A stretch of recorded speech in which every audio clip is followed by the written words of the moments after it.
നിലനിൽക്കുന്ന വേദഗ്രന്ഥം ഏതാണ്? ആ വേദഗ്രന്ഥം പരിശുദ്ധ ഖുർആൻ മാത്രമാണ്.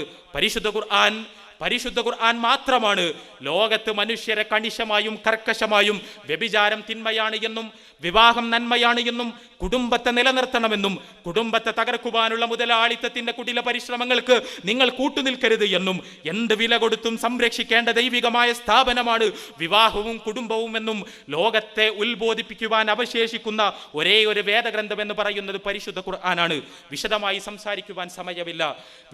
സംസാരിക്കുവാൻ സമയം അനുവദിക്കുന്നില്ല. ഞാൻ സൂചിപ്പിച്ചു വന്നതിന്റെ ചുരുക്കം ഇതാണ്: മനുഷ്യൻ വിജയത്തിലേക്കാണ് കുതിച്ചുകൊണ്ടിരിക്കുന്നത്. വിജയമാണ് അവന്റെ ആത്യന്തിക ലക്ഷ്യം.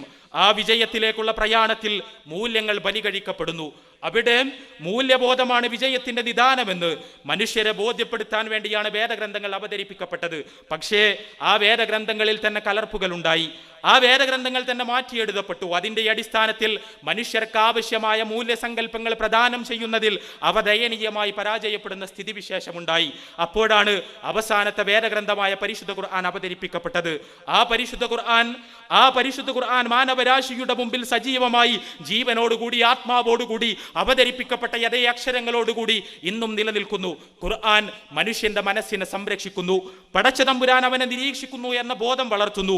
മനുഷ്യരെല്ലാവരും മരണാനന്തര ജീവിതത്തിൽ കൈകെട്ടി നിന്ന് തിന്മകൾക്ക് മറുപടി പറയേണ്ടി വരുമെന്ന് പഠിപ്പിക്കുന്നു.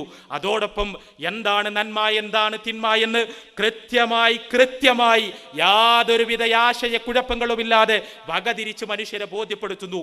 എന്നിട്ട് ആ തിന്മകളിൽ നിന്ന് മാറി നിൽക്കാൻ, നന്മകൾ മുറുകെ പിടിക്കാൻ മനുഷ്യരോട് പറയുന്നു.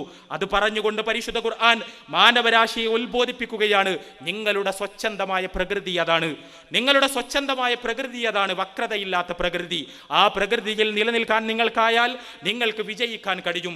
ഖുർആൻ 17-ാമത്തെ അധ്യായം സൂറത്തുൽ ഇസ്രാ 9-ാമത്തെ വചനം: ഇന്ന ഹാദൽ ഖുർആൻ യഹ്ദി ലില്ലതി ഹിയ അഖ്വം.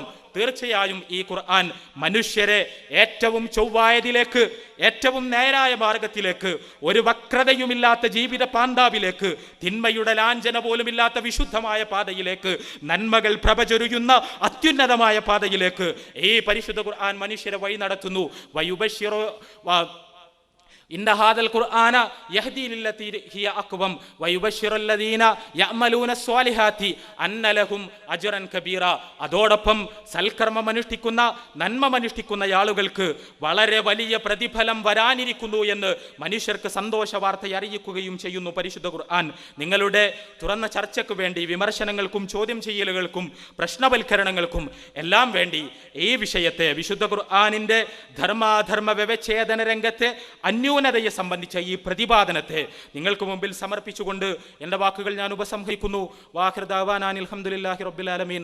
അസ്സലാമു അലൈക്കും വറഹ്മത്തുള്ളാഹി വബറകാതുഹു. വിഷയം പഠനാർഹമായ രീതിയിൽ സദസ്സിന് മുന്നിൽ സമർപ്പിച്ച ബഹുമാന്യനായ മുസ്തഫ തൻവീറിന് അഗൈതവമായ കൃതജ്ഞത രേഖപ്പെടുത്തുന്നു. ഇനി സംശയ നിവാരണത്തിനുള്ള അവസരമാണ്. ചോദ്യോത്തര സെഷൻ നിയന്ത്രിക്കാൻ വേണ്ടി ബഹുമാന്യനായ ജനറൽ സെക്രട്ടറി ബഷീർ സാഹിബിനെ ആദരപൂർവ്വം ക്ഷണിക്കുന്നു.